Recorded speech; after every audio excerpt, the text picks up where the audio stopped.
विलिपपुर नाम के एक गांव में पुराण और कपिल नाम के दो दोस्त रहते हैं। दोनों ही दोस्त बेकार हैं, खुद कोई भी काम नहीं करते हैं और औरों को भी काम ना ही करने की सलाह देते हैं।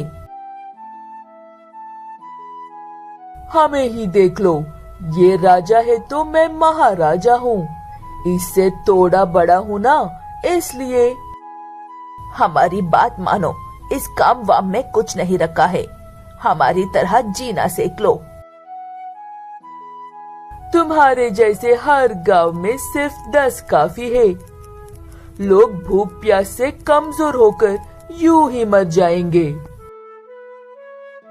ऐसे कहते हुए गांव में हर कोई पुराण और कपिल को बातें ही सुनाता ही रहता है, लेकिन उन्हें तो किसी भी फर्क नहीं पड़ता है। अगर किसी को फर्क पड़ता है तो वो उनके माँ बाप है।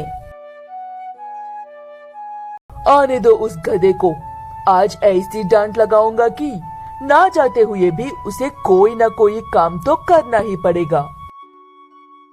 ऐसे कपिल के घर में उसके पिता शर्मा और पुराण के घर में उसके पिता सिंह दोनों नालायक बेटों को सबक दिखाने के लिए इंतजार कर रहे थे।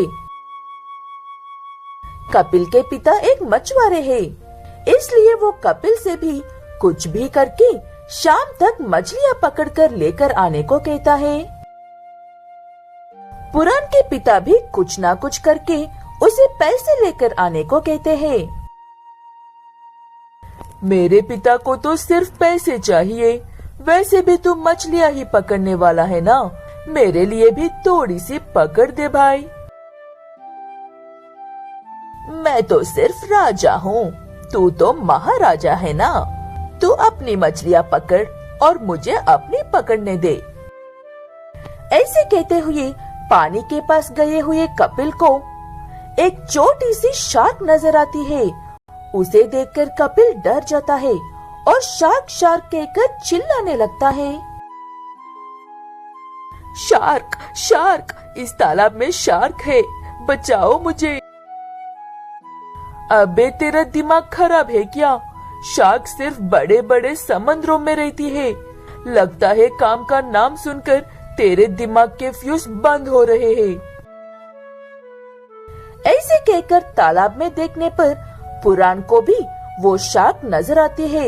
उसके बाद दोनों दोस्त अपने अपने घर जाकर अपने अपने पिता को ये बात बताकर तालाब के पास लेकर आते हैं। कहाँ पर है शार्क? यहाँ पर ना कोई शार्क है, ना किसी शार्क का बच्चा है। कामचोर कहेगी, बिना मछली के घर लौटा तो टांगे तोड़ दूंगा। ऐसे कहते हुए कपिल के पिता कपिल को और पुराण के पिता पुराण को डांटकर वहाँ से चले जाते हैं। उनके कुछ ही देर बाद वो शार्क फिर से पानी के बाहर आती है। वो देखकर दोनों दोस्तों का दिमाग खराब होता है। चाहे शार्क हो या कुछ भी हो, आज इसे पकड़ कर ही रहूंगा मैं। अब बात हमारी इज्जत की है। ऐसे कहते हुए घंटों तक उस शार्क को पकड़ने की बेवकूफ हरकत करने के बाद थके हुए दोनों दोस्त अपने अपने घर लौट जाते हैं। पिताजी गुस्सा मत होना, लेकिन मैंने उस मछली को पकड़ने की पूरी कोशिश की है और कल फिर से कोशिश करूंगा। अबे गधे के बच्चे, वो पिंटेश के 10 साल के बेटे की रिमोट वाली शार्क है। अगर तू फिर से उसके पीछे गया तो टांगे तोड़ दूंगा तेरी। कल से चुपचाप मेरे साथ चल, नालायक कहीं का।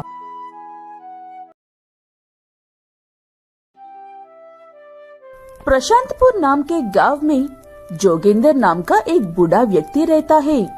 जोगिंदर के 2 बेटे हैं, बड़ा बेटा संत और छोटा बेटा कर्मा। जोगिंदर अपने दोनों बेटों से बहुत प्यार करता है और बहुत ज्यादा भरोसा भी करता है। जोगिंदर की ये बात गांव में किसी को भी पसंद नहीं आती है और इसकी एक ठोस वजह भी है। मेरी बातों मानो जोगिंदर, जब तक हड्डियां सलामत है थोड़ी सी मेहनत करके पैसे बचा लो। इन बच्चों का कोई भरोसा नहीं है।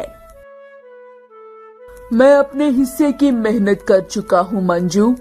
जब तक मेरे बेटे मेरे साथ है मुझे किसी भी बात के लिए डरने की जरूरत नहीं है। मैं भी यही सोचता था, लेकिन आज मेरे 6 बच्चों में से एक भी मेरे पास नहीं है। मैं और मेरी पत्नी अकेले रहते हैं। ये बात तो तू अच्छे से जानता है ना। बचपन का दोस्त है इसलिए समझा रहा हूँ। मंजू के इतने सारे बच्चे होने के बावजूद भी आज वो अकेला है, इसीलिए अपने बचपन के दोस्त को अभी से समझा रहा है। संत और कर्मा में से किसी को भी ज्यादा बात करने की आदत नहीं है। दोनों भाई जब भी अपना मुंह खोलते हैं तब कोई जरूरी बात ही होती है, इसलिए लोग उन्हें अजीब तरह से देखते हैं और बिल्कुल भी भरोसा नहीं करते हैं। आइए संत और कर्मा, कहाँ पर जा रहे हो? मैं अभी अभी तुम्हारे पिता से ही बात करके आ रहा हूँ। उम्मीद है आपका वक्त अच्छा गुजरा होगा। पिताजी अच्छी बातें करते हैं। ऐसे कहकर चले जाते हैं दोनों भाई और वहाँ पर खड़ा हुआ मंजू उन्हें बस देखता ही रह जाता है।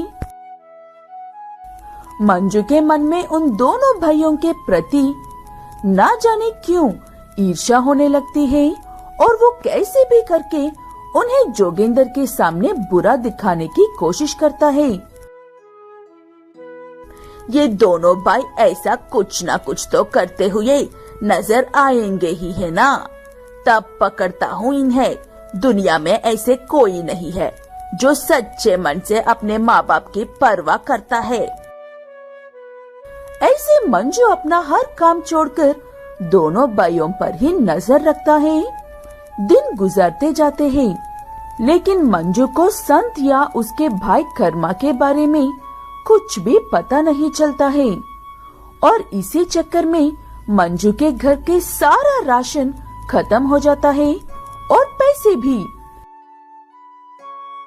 भूखा कमजोर मंजू एक दिन सुबह सुबह खेतों के पास से गुजर रहा था। तभी उसे कर्मा चुपके से फसल ले जाकर बेचता हुआ नजर आता है। ये बात जोगिंदर को बताने के लिए जाने पर उसे संत एक लड़की से बात करता हुआ नजर आता है। लगता है मेरा दिन अच्छा है आज। दोनों के दोनों भाई आज पकड़े गए हैं। अब इनकी असलियत जोगिंदर को बताने में बहुत मजा आएगा। ऐसे कहते हुए मंजू जाकर जोगिंदर से उसके बेटों के बारे में बताता है। उसकी बातें सुनकर जोगिंदर हंसकर ऐसे कहता है, मैंने ही अपने दोनों बेटों को वो काम करने को कहा था मंजू। कर्मा मेरे कहने पर थोड़ी सी फसल बेचने के लिए जा रहा है और वो लड़की संत की होने वाली पत्नी है। वो उसे मेरे ही कहने पर बाजार से कुछ सामान खरीद कर देने के लिए गया है। मैं हार मानता हूँ जोगिंदर, तुम्हारी बातें सच में सच्चे हैं। उनमें कोई खोट नहीं है। सभी बच्चे मेरे बच्चों की तरह नहीं होते हैं। ऐसे कहते हुए वहाँ से हमेशा के लिए चला जाता है मंजू।